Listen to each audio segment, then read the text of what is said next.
Marco Morizet, bonsoir. Bonsoir. Merci d'être là. Vous devez vous sentir moins seul puisqu'à l'instant, Jean-François Copé apporte son soutien également à Alain Juppé. Et de 2. Petit score, mais de 2. Oui, et puis surtout, il y a tous les Français qui ont été présents dans les urnes au premier tour et qui se mobiliseront pour le second. Vous y croyez franchement? Ou alors c'est la méthode, quoi, Nathalie Kosciusko-Morizet? Parce que, évidemment, là, si on prend la photo du jour, il est loin derrière, Alain Juppé. Je vous dis les choses très franchement. Évidemment, si vous regardez la photo et l'addition, vous dites c'est difficile. D'ailleurs, vous dites tous c'est difficile et c'est légitime. Et en même temps, c'est quoi l'enseignement de ce premier tour? Comme d'ailleurs l'enseignement de toutes les campagnes depuis quelques mois en France et ailleurs. Eh bien, c'est que les scénarios annoncés sont pas ceux qui se réalisent. Les électeurs, en ce moment, aiment à déjouer les histoires écrites d'avance. Qu'elles aient écrites par les sondages, par les médias, par l'évidence peut-être tout simplement. Sauf qu'Alain Juppé, il était l'évidence pendant toute la campagne. Et aujourd'hui, il est devenu l'hyper challenger. Donc ça peut jouer en sa faveur. C'est ce que dit Manuel Valls. Il vient de dire ça à l'instant. Il dit également la France n'a pas besoin des solutions ultralibérales et conservatrices. Il vise donc François Fillon. Vous souscrivez? Je souscris rien du tout. Je trouve que Manuel Valls pourrait et probablement va s'occuper de la primaire de gauche qui a lieu à la fin du mois de janvier. Mais sur le fond. Moi, si j'ai rejoint pour ce second tour les équipes d'Alain Juppé, c'est par cohérence. C'est-à-dire que en politique, vous savez, il y a beaucoup de gens qui courent vite. Moi, j'avais pas envie de courir à une victoire annoncée. C'était pas ça mon enjeu. Si j'avais voulu des places ou des postes, il y avait d'autres manières de faire, mais c'était pas ça ma logique. Ma logique, c'était où est-ce que d'où mes idées sont les plus proches et où est-ce qu'elles seront le mieux défendues, où est-ce que je pourrais peser, où est-ce que je pourrais continuer à faire entendre cette ligne de modernité. Justement, alors la ligne de modernité, oui, vous rejoignez donc Manuel Valls, mais peu importe, c'est lui qui le dit, ça aurait pu être un autre. Pour vous, François Fillon, il incarne le conservateur?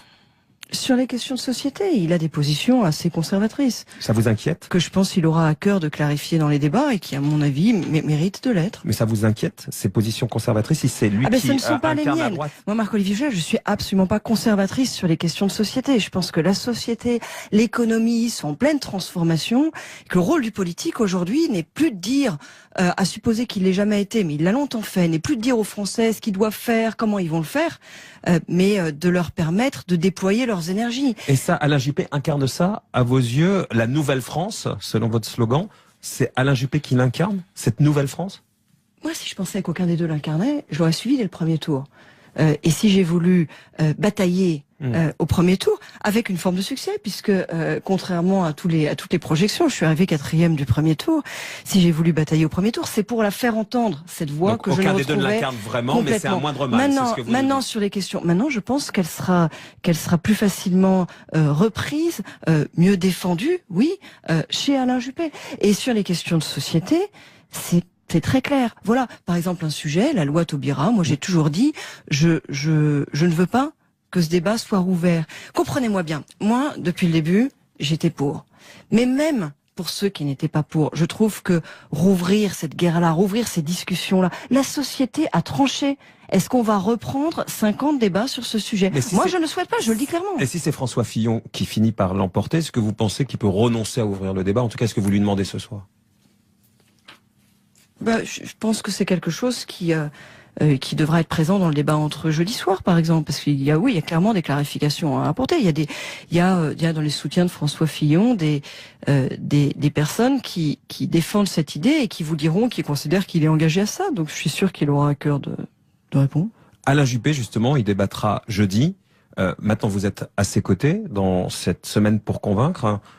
Il faut qu'il rentre dans le match. Il s'était quoi, baladurisé avant le premier tour? Baladurisé? Je pense que le premier tour, une élection à 2 tours, en fait, c'est pas un premier épisode avec une suite. C'est 2 élections très différentes. Le premier tour, ça a été une histoire dans laquelle, pour beaucoup de Français, la question c'était est-ce que Nicolas Sarkozy peut revenir? Il y en avait beaucoup qui voulaient pas. Et ça s'est beaucoup joué autour de ça. Et il y a un moment où les sondages, il y a une dynamique qui a laissé penser que François Fillon, le vote François Fillon pouvait participer aussi de cette logique-là. Le deuxième tour, c'est une histoire complètement différente. C'est un choix entre 2 lignes politiques. Voilà, moi je le dis, je suis pas une conservatrice.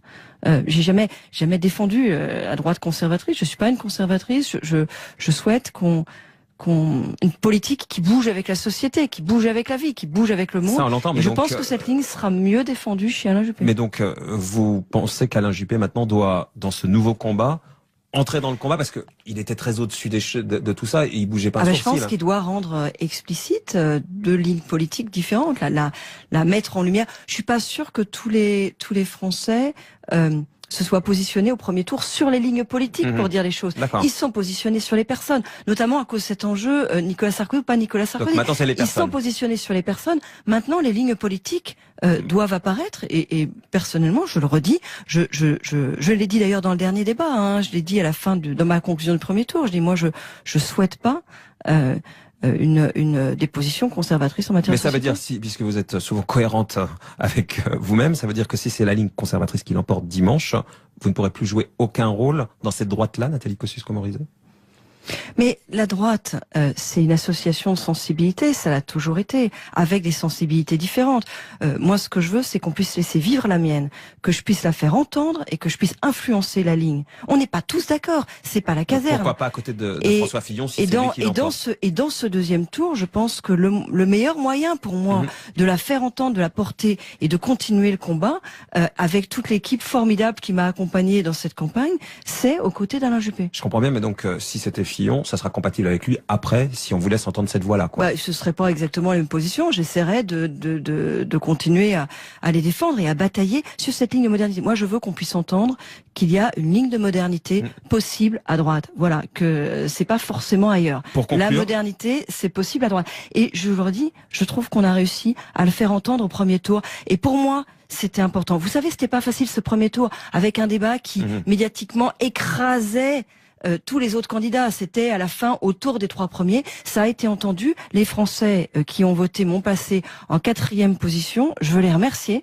Et je pense que c'est le signe que cette ligne a été entendue. Très bien. Pour conclure, vous êtes étonné que Nicolas Sarkozy ait été écarté de cette façon? Moi, je me suis... j'ai participé à ce combat. Je pensais, je l'ai dit très clairement, que la ligne politique qui était défendue par Nicolas Sarkozy n'était pas la bonne. Donc, je suis partie prenante dans votre question, si vous voulez. Non, mais étonné. Est-ce qu'après, vous avez été, d'avoir été entendu? Est-ce que vous êtes étonné? Je veux dire, je suis pas vraiment étonné au sens où je pense que, par ailleurs, il y avait un match que les Français ne voulaient pas revoir. C'était Nicolas Sarkozy et François Hollande. Et d'ailleurs, c'est quelque chose qui devrait inspirer François Hollande pour la primaire de la gauche. Donc, comme Rachida Dati, vous n'êtes pas triste à la laie du départ de Nicolas Sarkozy? C'est humainement, vous savez, ça touche tous les politiques de voir une carrière politique comme ça, une personnalité qui s'est engagée complètement avec sa passion. Ça nous touche tous, je pense, à titre humain. De voir que voilà, maintenant c'est une page qui se tourne, mais sur la ligne politique, ma position elle reste la même. Je ne voulais pas de cette ligne politique, je l'ai combattue. Je suis heureuse que les Français aient écarté cette ligne politique. Merci Nathalie Kosciusko-Morizet. Justement à propos de Nicolas Sarkozy, on vous amène en coulisses le premier jour du reste de sa vie. Tenir son père lorsqu'il a vu que les résultats n'étaient pas bons, tous réunis en petit comité au dernier étage de son QG de campagne. Les personnes présentes évoquent une scène très émouvante, ce sont leurs mots, certains pleurent et c'est Nicolas Sarkozy lui-même qui les console. L'ancien président prend le temps d'embrasser chaque personne et puis il quitte les lieux vers 22h30 en famille, direction sa résidence du 16e arrondissement, loin des caméras, loin des micros et de l'ambiance pesante de son QG de campagne. Un QG d'ailleurs qu'il va falloir vider rapidement. Oui, les collaborateurs, toutes les petites mains qui ont fabriqué cette campagne ont été priés de revenir aujourd'hui faire leur carton, tandis que Nicolas Sarkozy, de son côté, lui, va devoir apprivoiser sa nouvelle vie. Plus de réunions, fini les meetings, les dédicaces. Alors il a tenu néanmoins ce midi à réunir une dernière fois son équipe de campagne, un déjeuner dans ses bureaux d'anciens présidents, rue de Miromesnil, pour les remercier, leur expliquer qu'il avait cette fois bel et bien décidé de raccrocher. Et puis, comme tous les jours de la semaine, il est allé ensuite courir, un retraité presque comme les autres. Ses proches jurent qu'il n'y aura ni coup de blues, ni déprime. On est prié de les croire, même s'il affirmait lui-même, Nicolas Sarkozy, que la politique était une drogue dure. Alors quand on le connaît, Dominique, on imagine mal qu'il puisse rester sans rien faire. Pour la suite, On imagine donc qu'il a des projets. Alors même s'il affirmera le contraire, nul doute qu'il suivra la campagne de près. Il pourrait aussi recommencer les conférences, un business très lucratif. Mais vous l'avez entendu hier soir, il veut mettre de côté ses passions publiques, dit-il, pour privilégier ses passions privées. Comprenez, notamment sa femme, avec un nouvel album de Carla Bruni. Il avait été retardé pour ne pas gêner la campagne. Il va finalement pouvoir sortir avec sans doute à la clé une nouvelle tournée. Parmi les spectateurs, Nicolas Sarkozy. Ça nous rappelle déjà des souvenirs. Mais son autre grande passion, c'est le football. Voilà ce qu'il disait en 2013 à son fils. Si je perds l'élection en 2017, je deviens président du PSG. Ce sera donc peut-être au service des sports désormais de suivre l'actualité de Nicolas Sarkozy. Très bien, on va dire ça à Christian Olivier. Merci. Les coulisses de l'actualité. T'es signé de Comorizet. Bonsoir. Bonsoir. Merci d'être là. Vous devez vous sentir moins seul puisqu'à l'instant, Jean-François Copé apporte son soutien également à Alain Juppé. Et de 2. Petit score, mais de 2. Oui, et puis surtout, il y a tous les Français qui ont été présents dans les urnes au premier tour et qui se mobiliseront pour le second. Vous y croyez franchement, ou alors c'est la méthode? La France n'a pas besoin des solutions ultralibérales et conservatrices. Il vise donc François Fillon. Vous souscrivez?